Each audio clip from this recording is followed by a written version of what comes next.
हम सभी को अपने जीवन में कभी ना कभी निराशा मिलती है, असफलता मिलती है और अधिकतर लोग इसके पश्चात भाग्य का रोना लेकर बैठ जाते हैं। कुछ कहते हैं कि जिस स्थान पर मैं हूं उससे कई ऊंचे स्थान पर होने के योग्य था, परंतु नहीं जा पाया।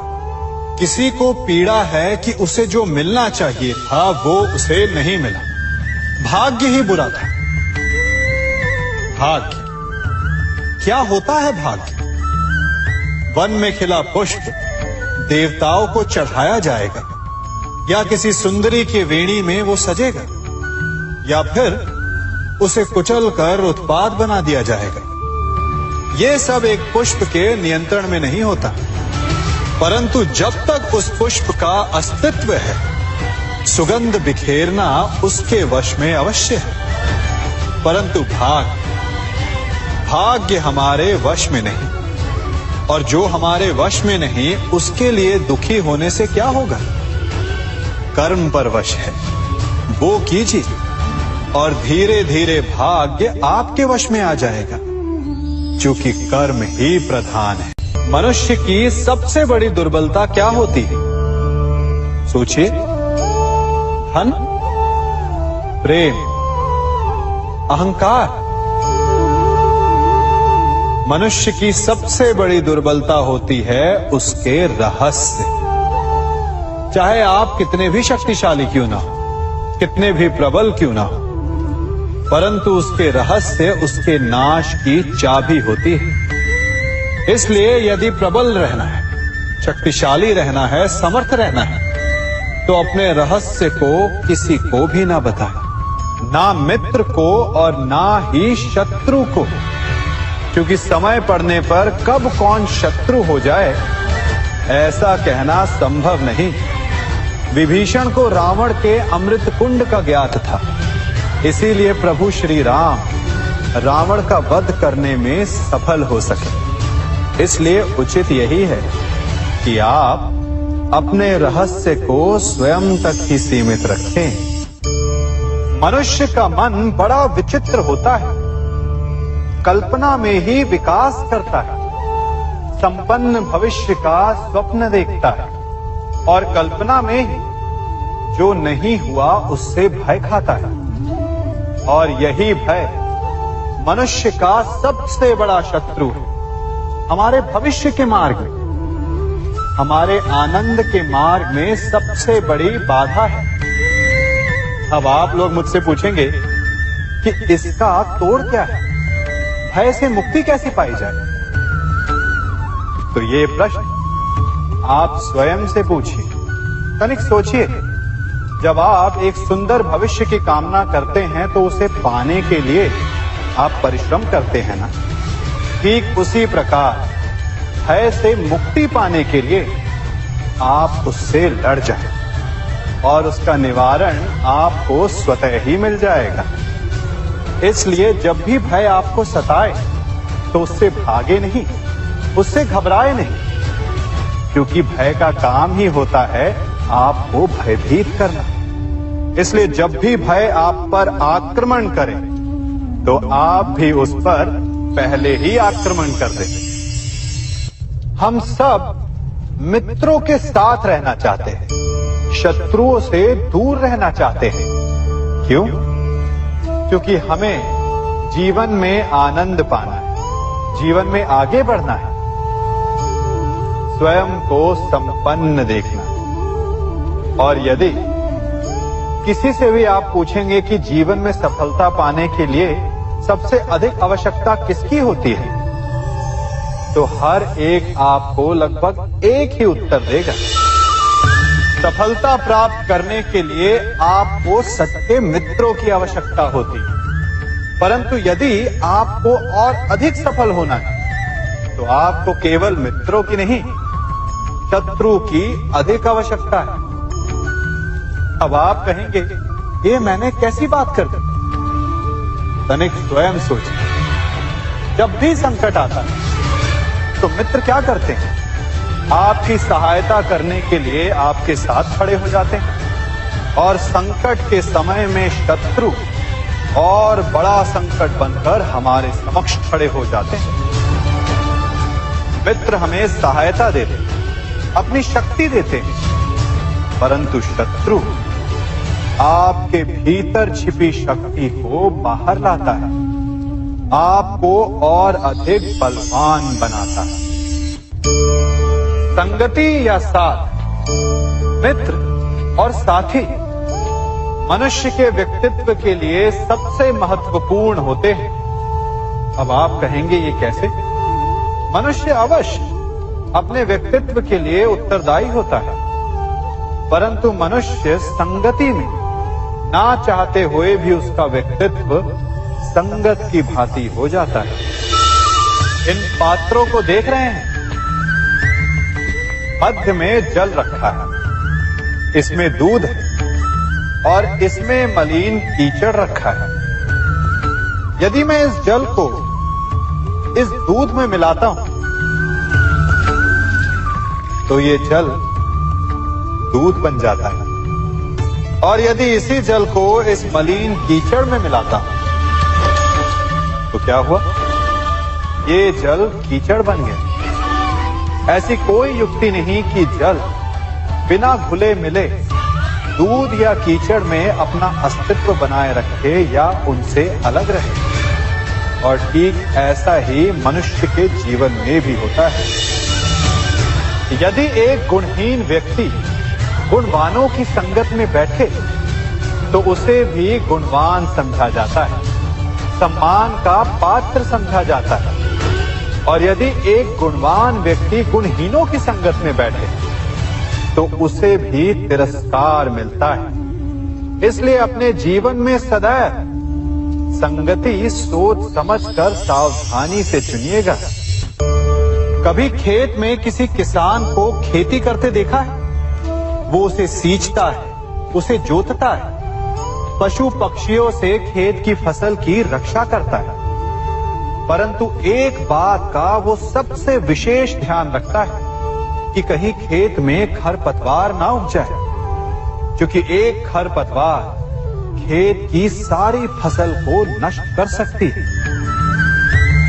ठीक उसी प्रकार यदि वंश की कोई संतान खोटी निकल जाती है तो वो समूचे वंश का सर्वनाश कर देती है। इसीलिए संतान के लालन पालन में विशेष ध्यान देना आवश्यक होता है, क्योंकि संतान वो फसल होती है जो वंश के आने वाले समय को महान बना सकती है या फिर वंश का पतन भी कर सकती है। मनुष्य भी बड़ा विचित्र प्राणी है। अपनों से नीचे के स्तर के लोगों को वो हे दृष्टि से देखता है, उनका उपहास उड़ाता है, उनसे बार बार कहता है कि तुम्हारा कुछ नहीं हो सकता, तुम भविष्य में कुछ नहीं कर पाओगे। जब मनुष्य के पास धन संपत्ति मान होता है तो वो दूसरों का आदर नहीं करता, परंतु वो एक बात भूल जाता है कि उससे भी अधिक शक्तिशाली कोई अस्तित्व में है, और वो है समय। काल काल अपना चक्र कब बदलेगा ये कोई नहीं जानता। समय अपनी करवट कब लेगा ये कोई नहीं जानता। कोयला भी समय के साथ साथ हीरे में परिवर्तित हो जाता है। इसलिए जीवन में कभी भी किसी का भी उपहास नहीं उड़ाना चाहिए।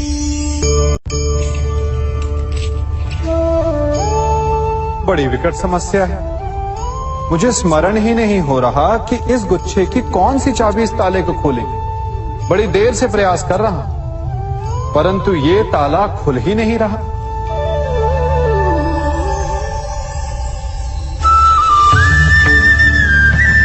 ऐसी परिस्थिति में आप क्या करेंगे?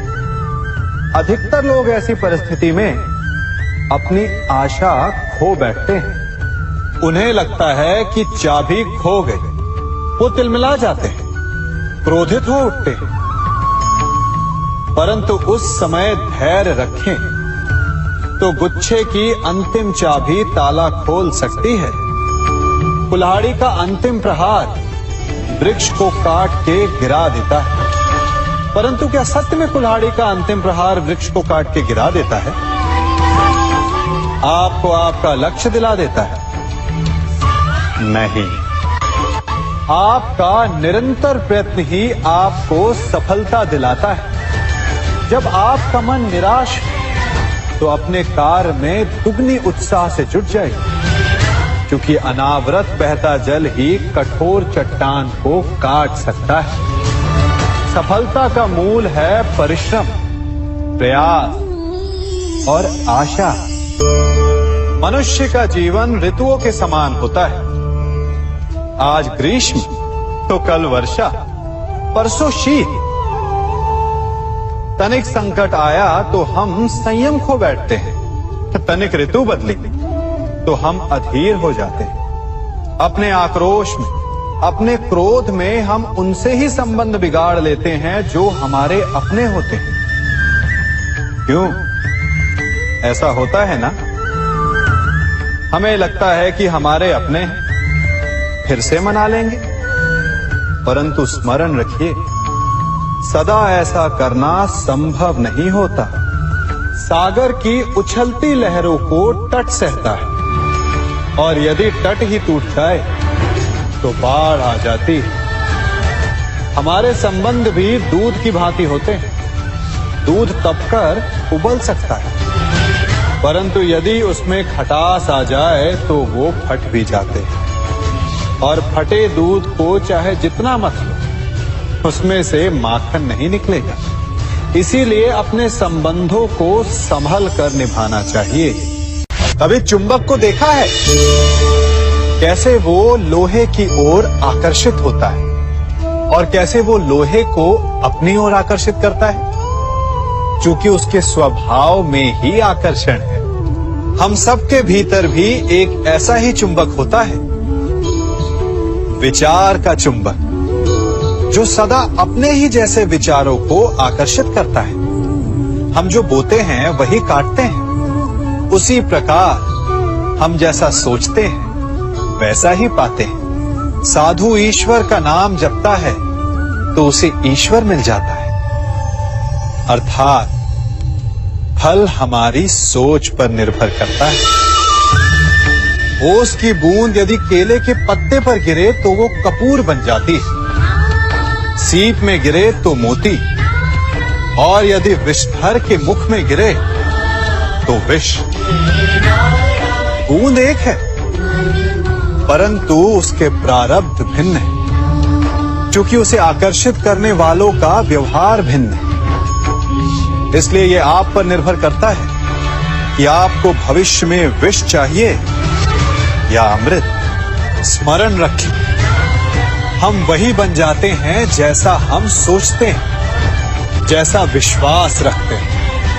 यह आपका विश्वास ही है जो ये निर्धारित करेगा कि आपको विष मिलेगा या अमृत। इसलिए अपनी सोच को सुदृढ़ रखिए, सकारात्मक रखिए, और फल भी सकारात्मक ही आएगा। जब से ये सृष्टि बनी है, नदी की धारा और चट्टान के मध्य सदा संघर्ष रहा है, परंतु हर बार चट्टान की कठोरता को हारना पड़ता है, और नदी की धारा कोमल होते हुए भी कठोर चट्टान को काट देती है।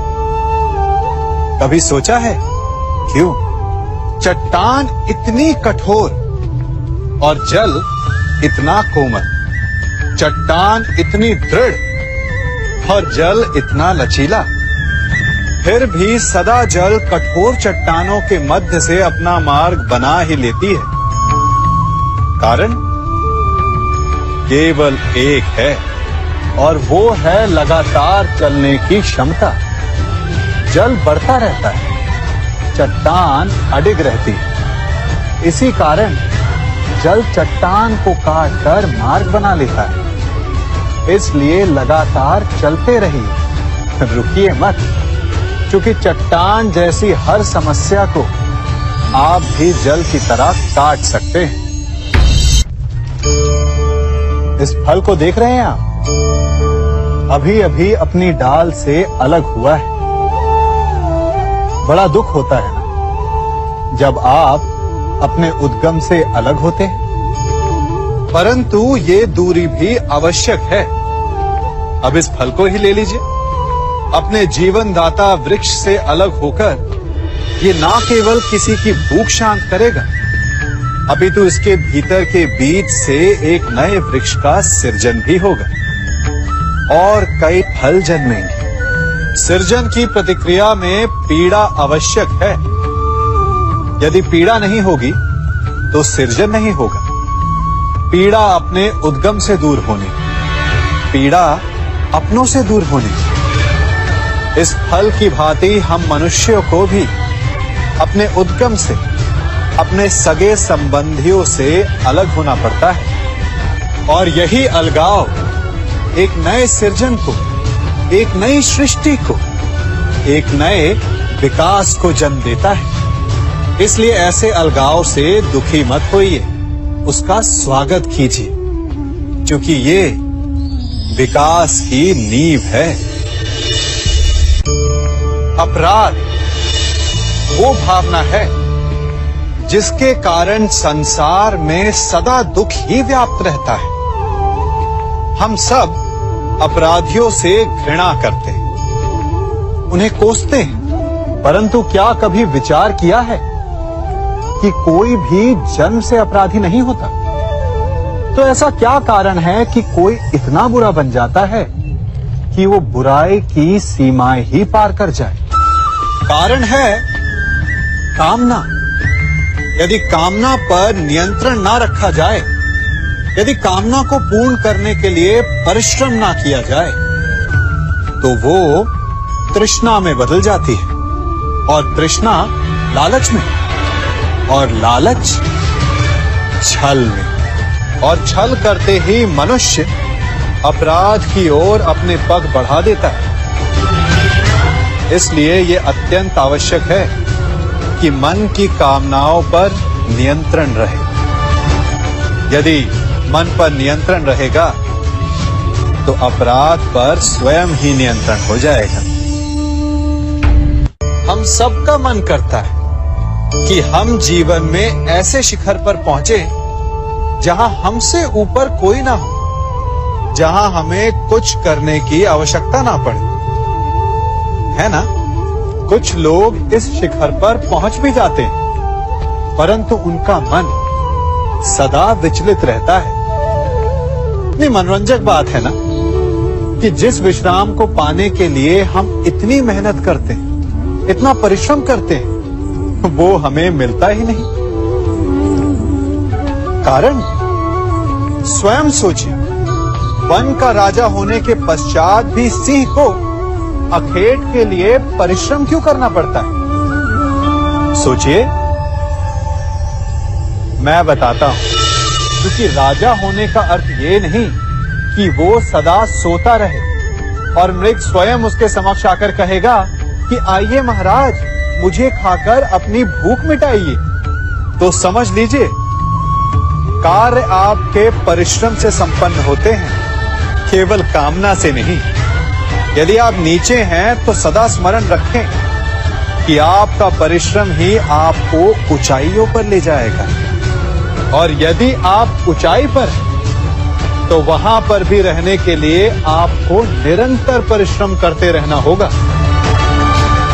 अर्थात परिश्रम से मुक्ति नहीं है, क्योंकि परिश्रम ही जीवन है। सबसे अधिक महत्वपूर्ण क्या है? जीवन, या जो जीवन में पाया, यात्रा, या यात्रा पूर्ण करने के बाद पाया गया लक्ष्य, कर्म या उसके फल? बहुत ही महत्वपूर्ण परंतु विकट प्रश्न है ना? परंतु तनिक धीरज से सोचेंगे तो इसका उत्तर अधिक कठिन नहीं है। यदि जीवन यात्रा है तो उसका लक्ष्य क्या होना चाहिए? स्वयं सोचिए। मान, संतान, धन?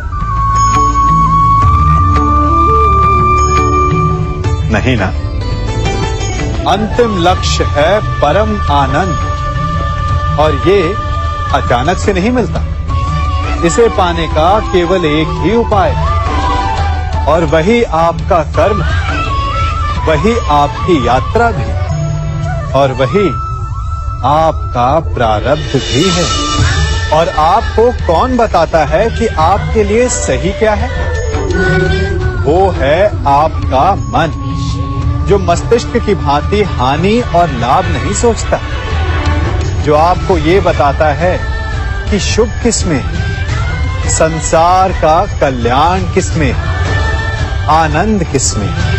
यदि आपका मन संयमित है तो वो आपका सबसे महत्वपूर्ण मार्गदर्शक है, जो आपकी यात्रा, आपका लक्ष्य, आपके कर्म और उसके फलों को सबको शुभ बना सकता है।